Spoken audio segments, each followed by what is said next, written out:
Patikim pa lang yan ng ating Bubble Show Manila Artist, guys. Marami pong nakahanda para sa mga I-Believers natin. At ito na ang teaser reveal for today's I Believe! Lahat matutulala sa mga mahiwagang bula. Pabilis ang pagsagot sa isang tanong, isang dakot. Yon! Kumandang mamangha sa taling mahiwaga. Kandilang kusang namamatay, paanong i-DIY? Paano haharapin ang problema kung ang problema ay kung paano pagdudugtungin ang mukha? All these and more, dito lang sa paboritong Sunday morning tambayan, ang I Believe. Because I believe that science is fun for everyone.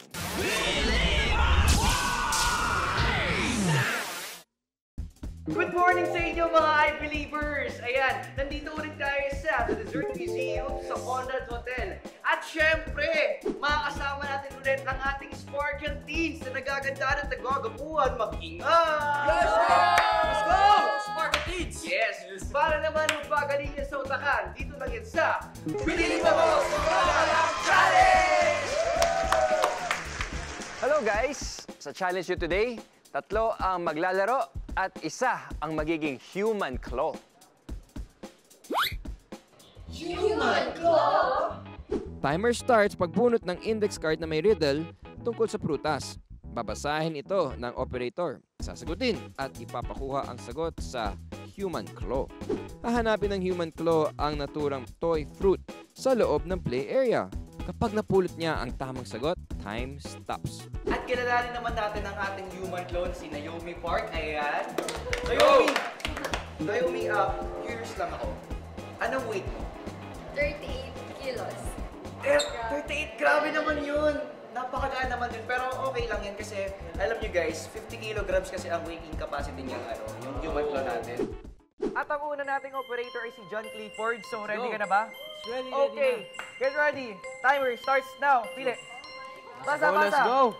Bahay ni Margarita, naliligid ng sandata. Okay, ano yan? Go. Ha? Kinaban din ako dun sa riddle kasi di ko talaga naintindihan. Siguro yung sandatas, dun ko na siya naintindihan after kasi parang sandatas, parang sharp siya. So, pineapple na lang, Okay, tama, go. Sinabi ko yung pineapple, tama pala. Go. Ito na yung pineapple. Okay, Yun! Nice one! Yung kay Clifford po, hindi po ako nahirapan kasi yung claw na machine po, hindi pa po siya gumagalaw, stable. Sobrang happy ako kasi we got to communicate well. Okay, Yun! Nice one! Let's go. Abet. Okay, up. Okay, palapakan naman natin. Okay, mga I-Believers, ang second operator natin ay si Winona. Okay, guys. Set, go! Let's go! Winona! Hugis puso, kulay ginto. Anong sarap kong kagatin? Malinamnam kong kainin. Okay. Apple? Hindi. Strawberry? Banana? Na-pressure talaga ako doon. Hindi siya pumapasok sa isip ko kung ano yung yun. Hugis puso, kulay ginto. Anong sarap kong kagatin, malinamnam kong kainin.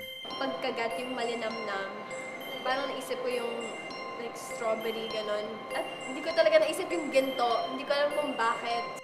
Wait! Nalito ako kung anong kulay ginto! May gold ba dito? Mangga? Mangga! Tamang sagot is mangga. Go! Tama! Hindi ko makita kasi dilaw din po. Yung ano po, yung mga bola doon na maliliit. Go, turo! Ano ba? Go na yung baba. Yan. Yung hinahanap ko naman yung mangga, sabi ko, hala parang asaan, hindi ko masyadong makita. Tapos yung pala nasa gilid.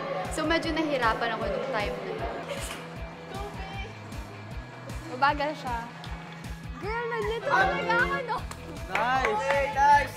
Oh my God! Okay, ang third and last operator natin ay si Antonio. Okay, ready, get set, go, pili! Okay, basa. Bulaklak muna ang dapat gawin bago mo ito kainin. Okay, ano? Oh. Go! Grapes. No, eh! Mahirap po kasi yung buktong-buktong na ano. Pero nahirapan po ako sa isa na akala ko mango and yung grapes. Sabi ko, bulaklak? Sabi ko, may bulaklak ba sa saging? Bulaklak muna ito gawin bago mo ito kainin. Banana. Bulaklak muna bago may laman. So nahula ko po, mahaba. So saging po yung naisip ko. Go, Antonio! Wala na! Go! Let's go! Banana. Carry! Lumalayo! Layon! Balik!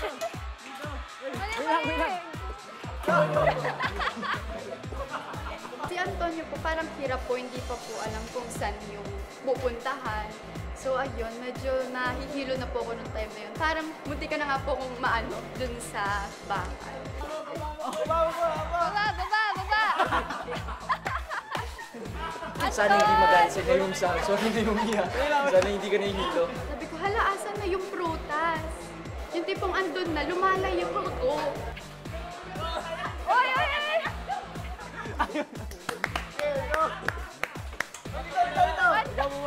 It's really hard po talaga, pero nakayanan kasi na-enjoy po namin yung time. Nahanap ko naman po and naayos niya naman po nung ibibigay ko sa akin. Bata mo! Okay, wala na!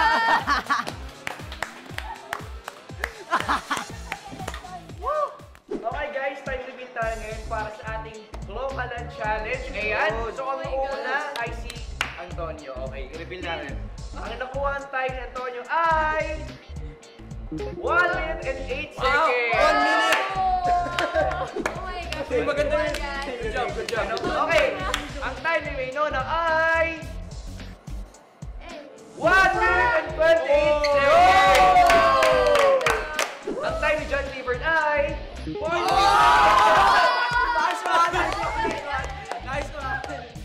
Grabe na namin na Pero gano'n pa man guys, congrats sa ating lahat. Yes! Yung unang claw machine ay na-mass-produce noong 1920s. Ang Airy Digger ang kauna-unahang patented claw machine na gawa sa glass box at naglalaman ng candies at ibang maliliit na objects. Sa challenge natin, naging shovel si Naomi, our human claw, na nakadapa o nasa prone position. Ang advantage ng prone position ay napapaganda nito ang oxygenation, napapa-increase ang lung volume at lumalakas ang respiratory mechanics ng ating katawan. By the way, kung nagtataka kayo if corn is a fruit, yes, prutas ito, botanically speaking. Yung kernels o mga butil nito ay ang fleshy or dry ripened ovary of a flowering plant, enclosing the seeds. I believe. Salamat, Kuya Chris! Ang dami namin natutunan! But wait guys, there's more dahil marami pa tayong kabibiliban. Dito lang yan sa I Believe! Guys, naniniwala ba kayo na ang taling ito ay kayang mag-antay mag-isa? Mag-antay as in mag-wait. Hindi antay as in wait. Antay as in yung English word na kayang matanggal sa pagkakabuhol. Ate Zonya, pakibuhol ang tay. Okay, buhol. Pakibuhol ang tali. Okay na yan. Okay. Sige. Okay, tingnan natin Tingnan natin. Effective kaya yan? Papasok niya doon. Tapos, tingnan natin parang ano. Kita nyo? Okay, Prank lang Okay. natin eh. Parang ka? Sige, tingnan nyo maigi Wait lang! Makaibang tali ito ha? Paano yun? Kuya Chris, i-explain mo nga. Paano ba yun? Sige, Yung ito na ang magic ka sikreto. ganyan. Ang ang secret dyan ay ang hinlalaki, itong thumb. Teka, Oo. paano naman yan nakatulong yung hinlalaki mo, Kasi Kuya yung Chris? thumb ko ay actually may space dito sa may sa may roll, may butas dyan. So yung hinlalaki ko or yung aking thumb ay nandyan, okay? Na on the way up, actually, pinasok ko ang thumb ko dyan para tingnan niyo, pag hinato ko siya, nag-aantay siya. Pero hindi niya nakikita kasi nandito siya sa loob Secret ng butas. secret butas. Ayan, di ba? Ang knot tying o knotting ay sinaunang art na maraming practical uses. Halimbawa, sa paggawa ng ancient tools na palakol at sibat, sa pagtali ng livestock gaya ng baka, at paggalaw ng mga bangka. O di ba? Kahit small na buhol, malaki ang ambag sa modernization ng mundo. I believe. I believers! Oras na para i-exercise ang utak. Ito ang Brain Bender!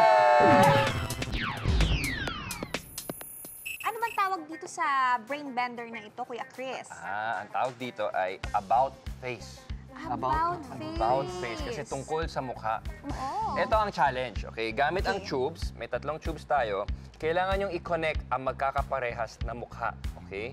Nang hindi nagko-cross ang lines or yung mga tubes. So kung si Zonia, kailangan i-connect mo si Zonia, si Shaira, si Jamir, papunta kay Jamir. Pero dapat hindi nagko-cross yung tubes, okay? Okay. G na ba kayo? G na G! Okay. Bye-bye! Ano iba una?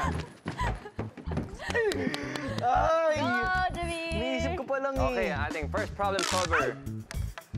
Okay na lang. La, oh! Talagang inuwi naman si Wala Zonia. na! Ay, wala na! Time is up. Okay. Next. Bato, Vic! Ate Shaira. Sabi ko na eh! Ate Shaira, you're Wait next. lang naman! Siya ba nanalo? Ako nanalo, pero... Gusto mo siya? Papaunahin Okay, ko siya. papunahin mo siya. Oo. May strategy ka. Gusto mo mag-isip, ha? Siyempre! Okay, wild guess lang. Alam mo, may kukwento ko lang sa'yo. to. Kasi nung isang araw. Huwag kang magulo dyan! Oh, paano pa padaan? Ano? 3, Anan. 2, 1. Okay. Wala. Kasi nag-cross. Okay. Ano yan? Paano yun? Ano kaya? Game? Starts now. Ay, bakla. Ang puwersa. Sorry. Uy. Ay. Ay, Okay. i-connect mo na siguro. Sorry na. 6, 5, 4, 3, 2. Okay. Ito na. Okay, so ito blue, ikaw to ha, Jamil. Okay. Anong favorite color mo? Yellow. Yellow. Oh, ito. Siyempre purple. Si ano. Ang ganda dulo pa, okay. no? Sa Ate Shaira, sa longest. So, kung paano ko siya ginagawa, inuuna ko yung shortest. And then, si Shaira. Nakita niyo na? Opo, alam ko na po, Kuya Chris. Ay! Nakita niyo na? Oo nga. Yun, di ba? Oo nga, oo. There you go. Ayan. So yan, ang ating About Face Brain Bender. Ano masasabi niyo guys? I believe! Hi, Believers! Nakita na natin kanina ang demo ng mga kakulab natin ngayong umaga. yes! Di ba? Ang galing! nila. At kailan at paano kayo napasok sa ganitong klaseng art? So, ako po, pasok ako dito dahil sa aking mentor na si Lambert Flores. Paano kayo nahasa? So, nasa ako sa YouTube na rin, panonood sa mga videos, tapos nag-abroad ako sa Brunei. Doon ko na-enhance yung bubble art ko. Julian, paano ka naman natuto? Nasasama niya po ako sa mga shows. Tapos nakikita ko po yung behind the scenes, tapos na-observe ko yung mga skills at saka tricks na nagagawa niya. So naging interesado ka na rin. Ito muli ang The Bubble Show Manila Artist, the father and son tandem of Julio and Julian Belacse.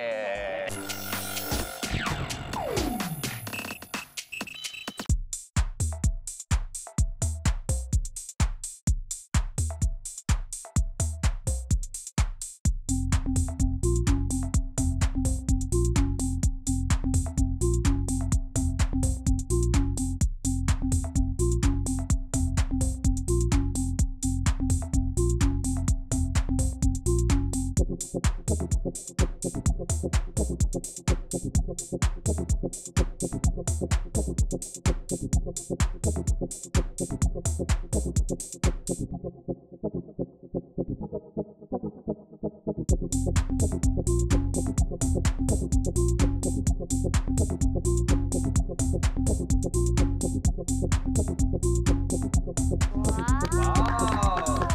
you, Julio and Julian. Napakagaling yan. Thank you sa pag-share ng inyong talent sa amin. At isa lang ang masasabi namin dyan.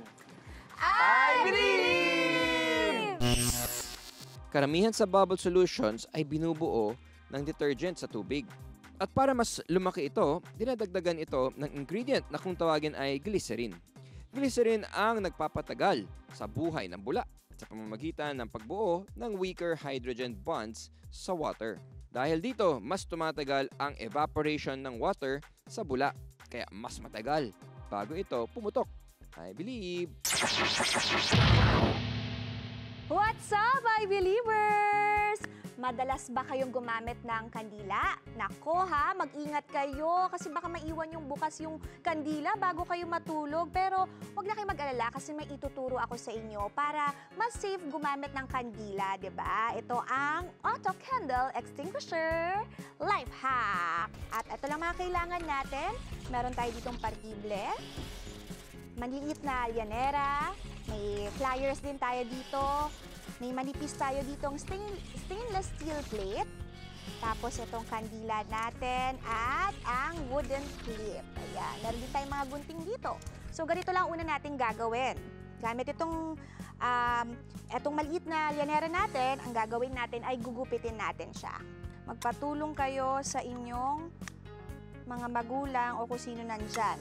Tatanggalin nyo yung pinakailalim niya. Tapos, ito dapat ang kalabasan niya. So, ito siya. Pagkatapos, pagkakabitin natin ngayon. Okay. So, meron tayong maliit na stainless steel plate dito. Ang gagawin natin dyan ay gugupitin lang din natin yung gilid. Ganito yung magiging itsura niya. Ayan. Gugupitin lang natin, tapos may tataas lang tayo ng isang part doon. So, binutasan ko yung bawat ends niya. Ganyan. Para maging ganito siya. Yan, parehas sila may butas. Tapos ito ngayon yung lalagyan natin ng safety pin. Tapos, ganito ang magiging itsura niya. Ito na. Tirin! So, magiging ganito siya. Gaganyan siya. Magtatakip siya. Subukan natin. Oh! Ang galing nito ah! O diba, sabi ko sa inyo eh. I got you guys. Ayan na. Wow! Iba ka talaga. Baka talaga life hack queen. Siyempre naman! Napaka-creative ng invention mo na yan, ha? Oo naman. May high-tech na candle na may mechanical closing mechanism pa siya para hindi masunog ang inyong bahay. Safe na o para safe. Oo. In case makatulog kayo at naka-on yung kandila, no? Oo. Thank you guys sa pagtambay dito, I Believers. Thank you rin. Sana nag-enjoy din kayo. We'll see you again next week dito lang sa pinakamasayang Sunday morning tambayan. Ito ang I Believe!